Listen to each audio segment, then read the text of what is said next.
Welcome to Wake Up Call for the Soul with Bill and Wendy. I am so excited to introduce you to my new co-host, Wendy. Hey, Wendy. Hi, Bill. How are you today? I'm so excited to be here with you. Yeah, I'm excited to have you too. So I figure since this is our first episode, maybe we should talk a little bit about ourselves and what's up with us. One of the things that I was thinking about for myself is just that probably a lot of people don't know is that I'm really interested in things. My subjects I studied in college were sociology, philosophy, theater arts, all about people and behavior and change and why do people do the things they do and stuff like that. Wendy, do you want to talk a little bit about your background and just give people a sense of kind of maybe where you're coming from? Well, we met in college, and I don't know if you've told people yet, but we are also partners in life, being married for so long now. We met back in college. As you said, you were studying sociology and theater, which I tried to avoid both of those. I was involved in mathematics, was my major, and also a minor in French. So those kind of things, I always gravitated towards logic and reasoning and facts, where I think you were more interpreting things and liked subjective matter, and you were a deep thinker, and that attracted me to you. So I think we blended well together. One of the shows that we watched in our early years married was The X-Files in the late 90s, early 2000s with Scully and Mulder. And I always kind of identified with Mulder, except like now when I look back, like his things, he had the poster on the wall that said, "I want to believe." And then it was like, well, wasn't it it was on the trailer or the beginning of the thing, it says the truth is out there. I find that interesting because at this point in my journey, I have no interest in believing anything. And if I want to like know the truth, I don't, and I want to know it within myself. I don't want to have someone from the outside like, oh, the truth is out there. And if you go over to this corner of the street, you're going to find it. So while I've always identified with Mulder somewhat, like in terms of those big themes, I feel like I've kind of shifted off of those. And I always kind of saw you as Scully. Yes, we both loved watching that show. And Scully did remind me of myself, she being a scientist and based more in facts and logic. But I had that deep yearning too to find the truth. And I consider myself always being a seeker. And one thing that was opposite with her too is her deep Catholic background. I spent a lot of time in the church because my dad was a pastor. So, fortunately for myself, though, I was raised to explore and to challenge things and to learn. So, that was a blessing for myself because I did get to experience things that maybe I wouldn't have looked for or sought after. It's interesting. I mean, we've been married over 30 years here. So we obviously have a lot in common, but I mean, we do have these kind of differences in approach. You know, I'm much more intuitive feeling in my own way. You're much more rational thinking in your approach to a lot of things. So I guess that's part of my hope for our conversations here on the podcast is that we'll be able to bounce things back and forth, that, you know, I'll say something and you won't just be like, oh yeah, Bill, that's great. You know, wow. You know, you might actually push back a bit. And I feel like that's part of it. That was part of the Scully Mulder dynamic. Oh, that is true. I love to ask questions, and I do love to give you a hard time occasionally as well. But I am very happy that you are trying to share your story out there. You've had this blog a while back called Wake Up Call for the Soul. And then you had this podcast with Claire, and that was a wonderful opportunity to hear different perspectives too. And I know I was back there with you coming up with this, but why Wake Up Call for the Soul? Why did you name your podcast Wake Up Call for the Soul? What appealed to you? I think one of the key things was that I had always kind of liked Jack Canfield's Chicken Soup for the Soul brand, but like I was like, well, but I want something edgier, you know, and I wanted something too that had the possibility for I'll call it multiple meanings. And so when I was thinking about this blog that I was going to put out, and the plan was that I'm going to put out short stories a la Peter Rollins, because we were reading a book of his, The Orthodox Heretic, in late 2017. So in January of 2018, I'm trying to come up with a brand, an idea, what's going to be the domain name for this website. And then I thought, oh, wake up call for this. Oh, yeah, wake up. Okay. So, I looked it up, found it. I could get the .com. Awesome. And then, and so the idea of wake up call is that we have within us this aspect that I like to call the soul, the core self, the higher self. People call it different things.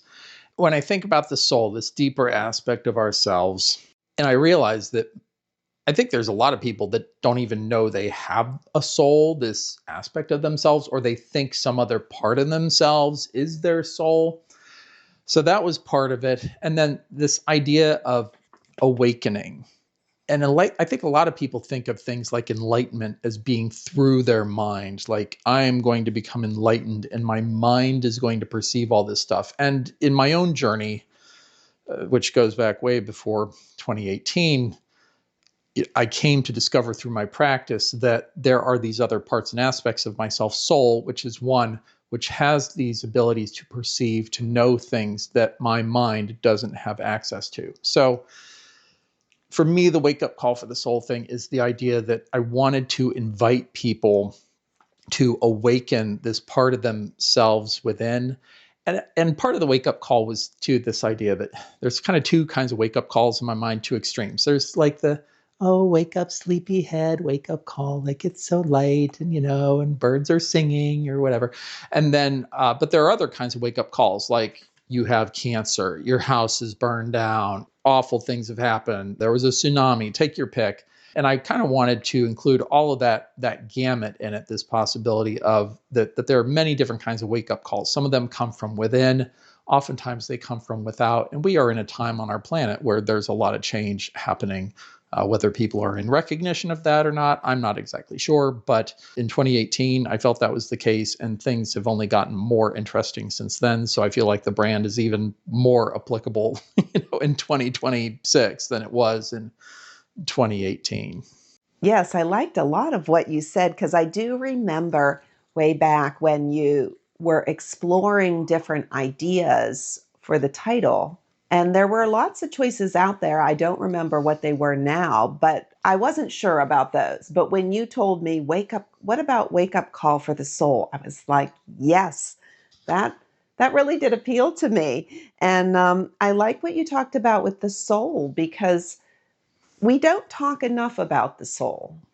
And especially just for myself growing up in the church, we didn't really talk about the soul. So that is very interesting to me to explore that more. And what I like about wake up call, because if you look up the metaphorical meaning, it says an experience that acts as a warning or brings a hidden problem to light. But that really appeals to me because something is hidden and there's so much to life that is hidden. And that makes me want to, as you always said, dig deep. We have to dig deep and uncover, or like there's this mystery out there that shouldn't be a mystery, but we want to uncover it. What is really going on in the world, in ourselves, in our souls? There's so much to explore there. Yeah. What we've been trained to do through our upbringing in this world, through our lives with our families, our education system, our media, even our religious teachings or backgrounds or circumstances we found ourselves in. It's this very, I'll call it two-dimensional kind of way of looking at things. Like, it's flat. it's flat. And so, when I think about what we're doing with the soul, I mean, it's not even just 3D. It's not going from 2D to 3D. The soul, in my perception at this point, has the capability of perceiving things along multiple dimensions simultaneously. So I've gone way deeper already than I intended to go in this first conversation, but it's just something that maybe it's an invitation for people to be like, oh, okay, so we're not just talking about this singular thing, but we're talking about a real expansion of possibility when it comes to human awareness, when it comes to what we might call human potential or growth or development. Yeah, I like what you said there. It reminds me, I just had this thought of this book that I read long ago, and it was called Flatland. This was narrated by a square, and it follows his journey after he's visited by a three-dimensional sphere. And it challenges his perception of reality. And so then the story continues on, and I'm going to almost have to read it again because it's been so long. But it did make me think in a different perspective. And I think that that is your goal or part of your goal in this podcast, in your stories. You are trying to get us to think in a different perspective. And that's what I want too. I think that we all need to go a little deeper. It's funny because as soon as I said 2D, I knew that your brain, I mean, we've been married 30 years. I knew your brain went straight to Flatland. And I was going to bring up Flatland. I'm like, no, I'm going to hand Let that over to me, you. because Let we you haven't do talked about Flatland. Flatland in like forever. I Yeah. don't even remember when. Yeah. But no, I mean, Flatland is this excellent metaphor. And even it is just scratching the surface. It's this satire kind of thing, this critique, of society. And yeah, and I mean, that's one of the things that I hope will come out in our conversations. I don't see how it can't. Is this critique of what I use all kinds of words for it. I'll just call it the human world right now.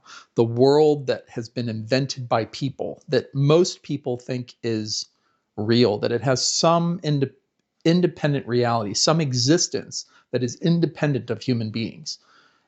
And they don't even realize that they made it up. And that's why I liked theater and sociology and philosophy so much in undergrad and graduate school, was this idea that was, I mean, it's a core concept in sociology, a socially constructed reality.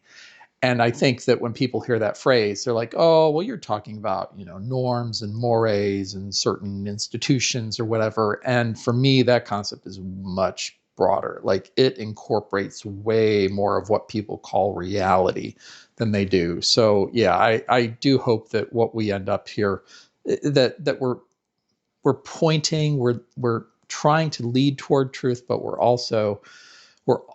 when you're doing that, you have to then have questions about, well, if these things are possible, or if these things are maybe real, then what about these other things that seem to be diametrically opposed to them? The things that we have been taught, that we've been led to believe, doctrines, dogmas, ideas, identities, da da da da da da da da. That's true. Those are some good points. And I just want to point out, too, at the end here, as we're attempting to wrap up, we are both seekers, exploring. And that's what I would encourage people really to do, is not to listen to myself, because certainly I have fewer answers than I have questions, but to keep exploring and to ask questions and to listen and to dig deep. Yeah. Yeah. And I think the thing that I'm really looking forward to inviting people to do through this podcast is to, because so much of what I see on social media is a more intellectual questioning. And it's a great place. I spend a lot of time there, even still myself, but there are these deeper places we can go where we can touch on more of what is real and true for ourselves through the development of our perceptions of the wholeness of our being, of our souls.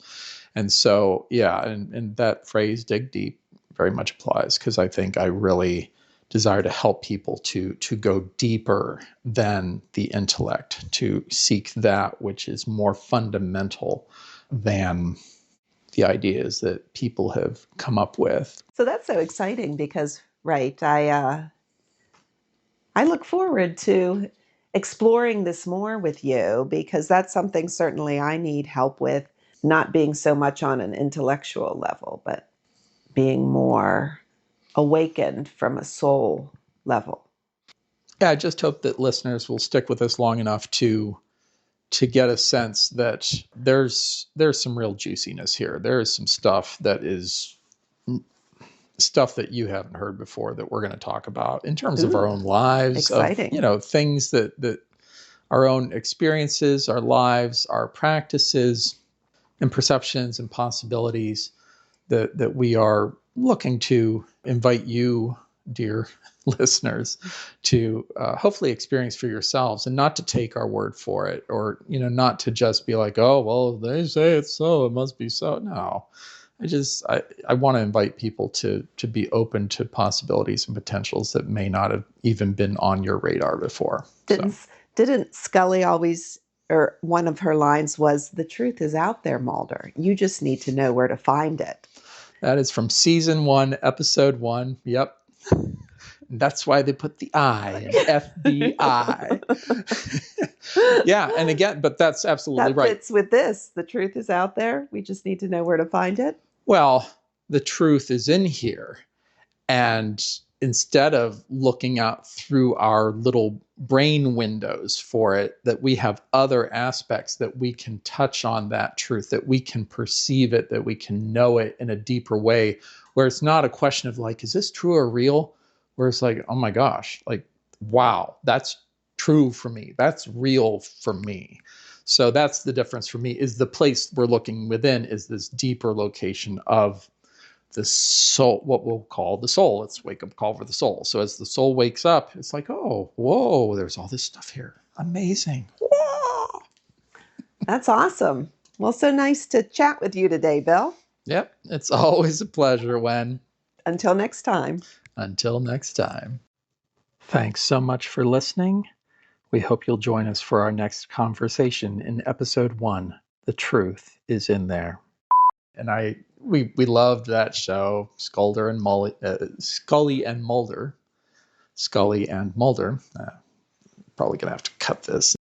And that it's this aspect of ourselves.